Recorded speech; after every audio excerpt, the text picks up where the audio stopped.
I took over my parents' business, helping them for about 10 years in Chinatown complex. I am a kopi hawker, and my main product actually is the local kopi and teh that many Singaporeans enjoy. And if you ask any of my fellow hawkers, $500 or 3% GTO is awesome. But realistically, it's gonna be difficult sometimes to track. You cannot step into the hawker store and tell the old hawker, oh, give me your earnings today. I'm going to take 3% from you. Or if it's not 3%, I'm going to take $500 from you. It is great to want to lower rents, to make profit margins higher, but it's going to be difficult to implement it across all 120-something hawker centres. And there might be resistance from a lot of the older hawkers as well, you know, especially with digitalization.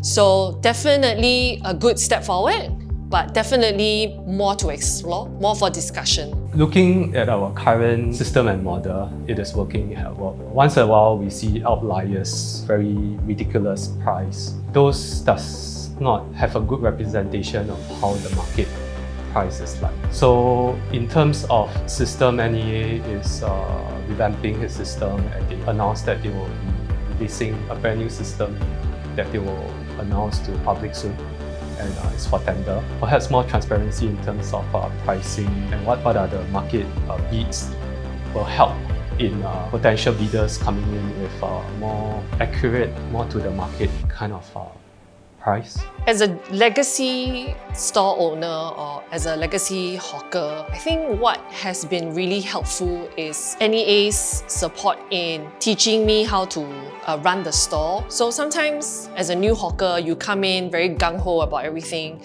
What NEA does is actually they provide help in the form of my place manager.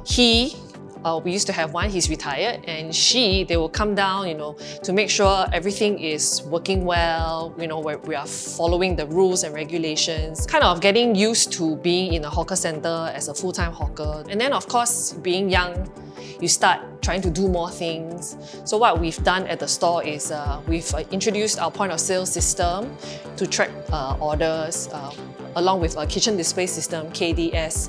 So back then, when we started using that, there was a hawker productivity grant. So we managed to kind of use that and defray some of the costs when we invested in the equipment as well as the licensing. So I think that amount of monetary support was also very helpful for us. Just earlier this year, I got 2 mentees from the Hawkers Development Program. So what that does, the HDP, is that they will assign mentees who are interested to learn our trade. So for example, kopi. Not only are we kind of teaching them to carry on this, I'd say, legacy, traditional craft, but it also helps us to kind of have manpower solution for the 6 to 8 weeks that they are with us.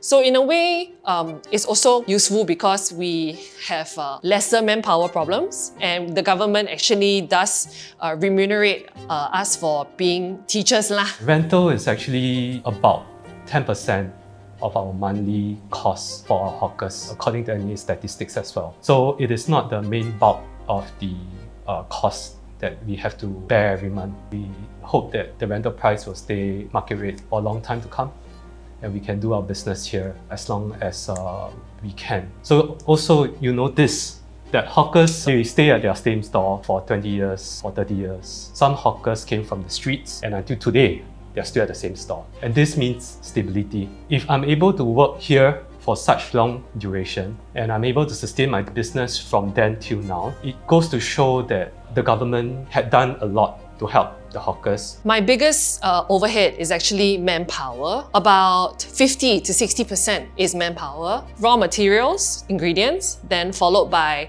rent, and then utilities. So for us, rent takes about maybe 3 to 5%. And what this means really is I'm enjoying the assessed market rate, AMR, also because I'm a second generation hawker and I've been in the hawker center 25 years.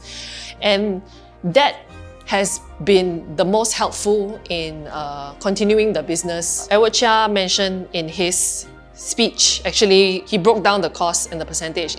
When I heard it, I was like, this is exactly my model. What I really feel is a challenge, but a very welcoming one, and that is to educate fellow Singaporeans or even tourists about, firstly, hawker food can be still affordable, but be able to increase price of our foods, but still be considered affordable relative to restaurants, cafes. And secondly is to put it into our education, and promote the fact that instead of what do you want to be when you grow up, be limited to doctor, lawyer, teacher, that a hawker profession is also a perfectly viable way of life to make a living, pay bills, have a family. And the support from customers, the support from general public, comments on I really like to eat the food is what keeps us going. Any Singaporeans or any PRs that would like to embark on hawkerpreneur, give it a chance, give it a go. Because at the end of the day, the risks are relatively controlled because the rental, there's an incubation program, the overheads are much lower than coffee shops, food courts, or any mini restaurants outside. I would encourage anybody trying to come into hawker trade, take their first step out and embark on this journey.